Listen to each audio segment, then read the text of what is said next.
Lindemann, Doc, what's going on, man? How are you? We're doing really well here, Neil. Thank you. All right, today's topic: false labor. What are the other names for false labor? I said false labor.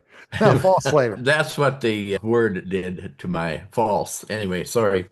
Yeah, Braxton Hicks would be one name, and prodromal labor is another name for false labor. All basically the same thing. What is the definition of false labor? You've got Braxton Hicks, prodromal labor, false labor. They all feel like real labor, but they're not, and they don't lead to progression of labor. Is false labor uncomfortable? It can be. There's a lot of moms who really don't know for sure whether they're in real labor or false labor. But with false labor, the contractions aren't painful enough, they're not often enough, long enough, or strong enough to cause progressive and steady cervical dilatation. What is the definition of true labor?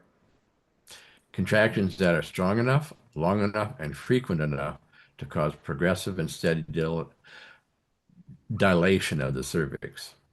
What are Braxton Hicks contractions?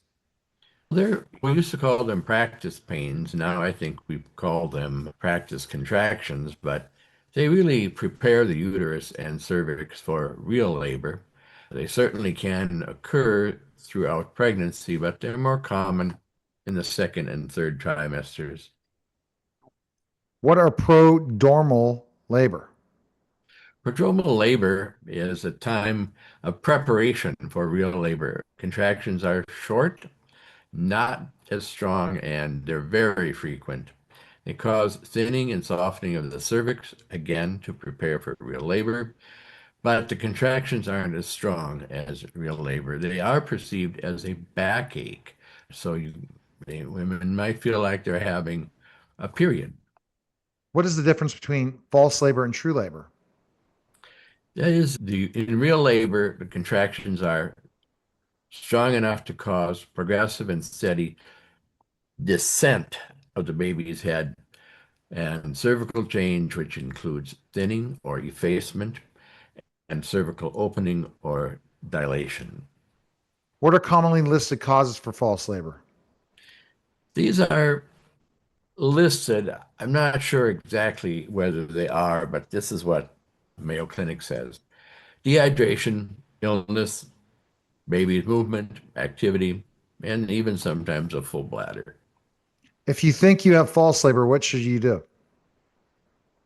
Resting, drinking water, changing positions. If your contractions don't either subside or become stronger and more regular, then contact your healthcare provider or visit labor and delivery. How long can you have a prodromal labor or Braxton Hicks contractions before you can go into real labor? Let's see. Where did you go? Oh, I see. You can have those for a long time, off and on. So it's really hard to say exactly how long it will be.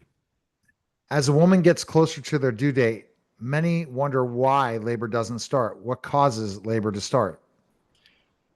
The main thing is baby's maturity. Baby says when it's time to get delivered.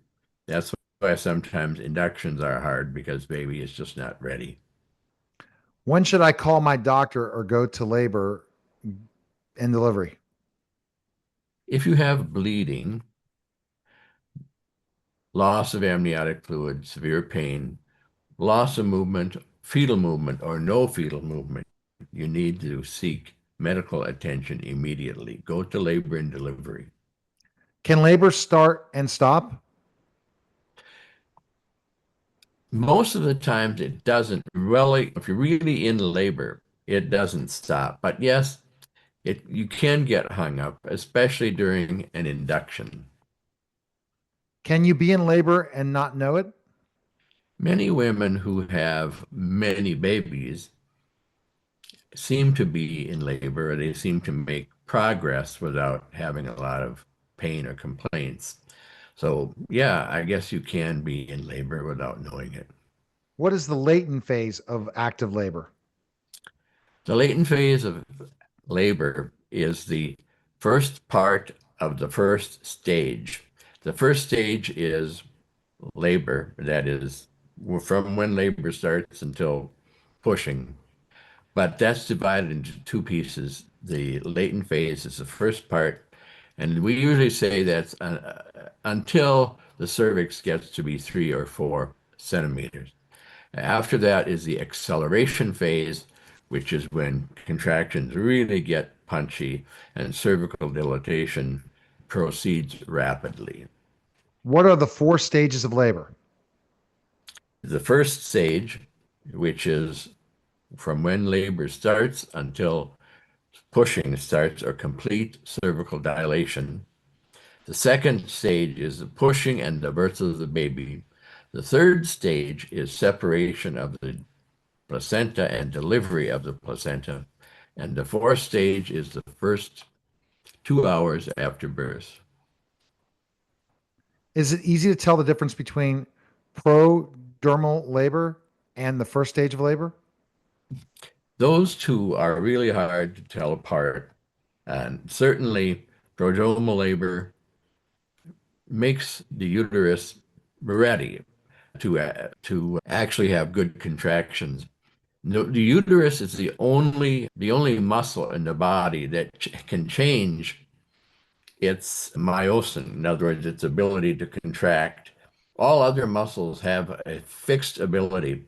So I think what is happening here in prodromal labor is actually the uterus is figuring out which length the myosin is going to take. So it's really getting ready, and labor is the hard, the business part of having a baby. All right. The best place to go is worlddocallen.com and pick up Pregnancy Your Way, available today on Amazon. Thanks, Doc. Thank you, Neil. All right. That was the World Doc Allen podcast, guys. Take care.